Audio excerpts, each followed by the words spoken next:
కర్నూలు జిల్లా సమాచార లేఖకు స్వాగతం. కర్నూలు విమానాశ్రయాన్ని 450 కోట్లతో అభివృద్ధి చేయడానికి రంగం సిద్ధమైంది. అమరావతిలోని సచివాలయంలో జరిగిన కలెక్టర్ల సదస్సులో ఉమ్మడి కర్నూలు జిల్లా అభివృద్ధికి తీసుకోవాల్సిన కొన్ని చర్యలకు సంబంధించిన అంశాలు ప్రస్తావనకు వచ్చాయి. కర్నూలు విమానాశ్రయం ప్రస్తుతం 970 ఎకరాల్లో ఉండగా మరో 38 ఎకరాలను తీసుకుని అభివృద్ధి చేయాలని నిర్ణయించారు. దూపాడు బేతంచెర్ల రైల్వే లైన్ నిర్మాణం మొదలు పెట్టడానికి రైల్వే శాఖ చర్యలు చేపట్టినట్లు అధికారులు ప్రకటించారు. విజయవాడ నుంచి కర్నూలుకు నిర్మించాలని భావిస్తున్న సెమీ హైస్పీడ్ రైల్ ప్రాజెక్టుకు అవసరమైన సర్వే మొదలు పెట్టబోతున్నట్లు తెలిపారు. వెనుకబడిన తరగతుల సంక్షేమ శాఖ ఆధ్వర్యంలో ఆర్ఆర్బీ గ్రూప్ డి పోస్టులకు బీసీ, ఎస్సీ, ఎస్టీ వర్గాల అభ్యర్థులు కర్నూలు నగరంలోని స్థానిక బీసీ స్టడీ సర్కిల్లో ఉచిత శిక్షణ ఇవ్వనున్నట్లు study circle director K Prasuna ఒక ప్రకటనలో తెలిపారు. శిక్షణకు కర్నూలు, నంద్యాల జిల్లాలోని ఆయా వర్గాలకు చెందిన ఎస్ఎస్సీ అర్హత సాధించిన అభ్యర్థులు దరఖాస్తు చేసుకోవాలన్నారు. అభ్యర్థులు దరఖాస్తులను ఈ నెల 23లోగా నేరుగా వచ్చి అందించాలన్నారు. ఈ నెల 25వ తేదీ నుంచి 60 రోజుల పాటు బీసీ స్టడీ సర్కిల్లో శిక్షణ ఇస్తామన్నారు. శిక్షణ కాలంలో ఉచిత స్టడీ మెటీరియల్ అందిస్తామని, శిక్షణ కాలం పూర్తయిన తర్వాత స్టైఫండ్ మంజూరవుతుందన్నారు.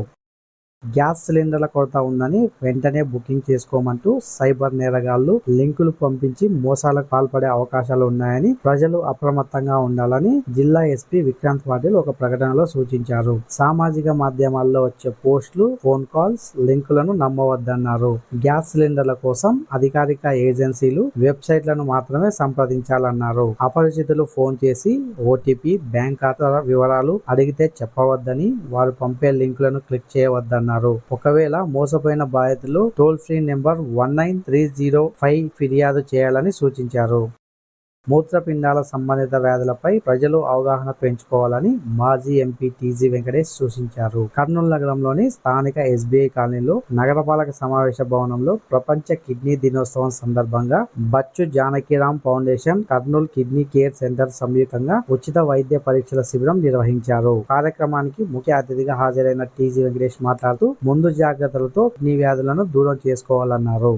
పీఎం కిసాన్ తో పాటు అన్నదాత సుఖీభవ 3వ విడత సహాయాన్ని రైతుల ఖాతాల్లో సీఎం చంద్రబాబు జమ చేశారు. ఉమ్మడి కర్నూలు జిల్లాలో అన్నదాత సుఖీభవ పథకం కింద 4.78 లక్షల మందికి 191.52 కోట్లు, పీఎం కిసాన్ పథకం కింద 4.16 లక్షల మందికి 83.33 కోట్ల రూపాయలను జమ చేశారు. అన్నదాత సుఖీభవ కింద 4.78 లక్షల మంది రైతులు అర్హత సాధించగా వీరిలో పీఎం కిసాన్ సహాయం 4.16 లక్షల మందికి అందుతుంది.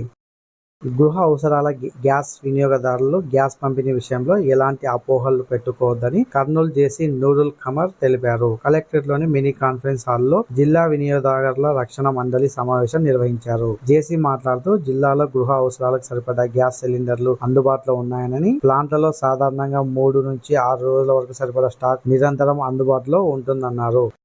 అక్షరాంధ్ర కార్యక్రమం ద్వారా అభ్యాసకులకు నిర్వహించిన పరీక్ష ప్రశాంత వాతావరణంలో జరిగిందని జిల్లా కలెక్టర్ డాక్టర్ ఏ సిరి తెలిపారు. స్థానిక శ్రీరామ్ నగర్లోని నగరపాలక ప్రాథమిక పాఠశాలలో నిర్వహించిన పరీక్షను కలెక్టర్ తనిఖీ చేశారు. ఆమె మాట్లాడుతూ అక్షరాంధ్ర కార్యక్రమం కింద నిర్వహించిన ఫైనల్ పరీక్షకు దాదాపు అందరూ హాజరైనట్లు చెప్పారు. పోలీసులు సిపిఆర్, ప్రథమ చికిత్సలపై అవగాహన కలిగి ఉండాలని కర్నూలు జిల్లా అదనపు ఎస్పీ పోలీస్ శిక్షణా కేంద్రం ప్రిన్సిపల్ హుసేన్ పీరా అన్నారు. కర్నూలు మండలం దిన్నదేవరపాడు పరిధిలోని పోలీస్ శిక్షణా కేంద్రంలో శిక్షణ కానిస్టేబుళ్లకు అవగాహన సదస్సు నిర్వహించారు. ఈ సందర్భంగా అదనపు ఎస్పీ మాట్లాడుతూ రోడ్డు ప్రమాదాలు, ఇతర ఘటనలు జరిగినప్పుడు సహాయక చర్యలకు వెళ్లే పోలీసులకు సిపిఆర్, ప్రాథమిక చికిత్సలపై అవగాహన ఉన్నట్లయితే బాధితులను కాపాడే అవకాశం ఉంటుందన్నారు. సామాజిక మాధ్యమాలను వేదికగా చేసుకుని గౌరవానికి భంగం కలిగించేలా పలువురుపై అనుచిత వ్యాఖ్యలు చేయడం, పలు వర్గాలను రెచ్చగొట్టి చర్యలకు పాల్పడడం చట్ట విరుద్ధమని, ఇలా చేస్తే చట్టపరంగా కఠిన చర్యలు తీసుకుంటామని కర్నూలు జిల్లా ఎస్పీ విక్రాంత్ పాటిల్ ఒక ప్రకటనలో హెచ్చరించారు. ఫేస్బుక్, వాట్సాప్, ట్విట్టర్, ఇన్స్టాగ్రామ్ తదితర సామాజిక మాధ్యమాలను దుర్వినియోగం చేస్తే కేసులు నమోదు చేస్తామన్నారు. అనుచిత పోస్టులతో నష్టపోయిన బాధితులు స్థానిక పోలీస్ స్టేషన్లో ఫిర్యాదు చేయాలని సూచించారు. ఇప్పటిదాకా మార్చి నెల కర్నూలు జిల్లా సమాచార లేఖలు విన్నారు. మరిన్ని కొత్త వార్తా విశేషాలతో వచ్చే నెల జిల్లా సమాచార లేఖలో కలుసుకుందాం. వ్యాఖ్యానం కర్నూలు జిల్లా ఆకాశవాణి ప్రతినిధి రామాంజనేయులు.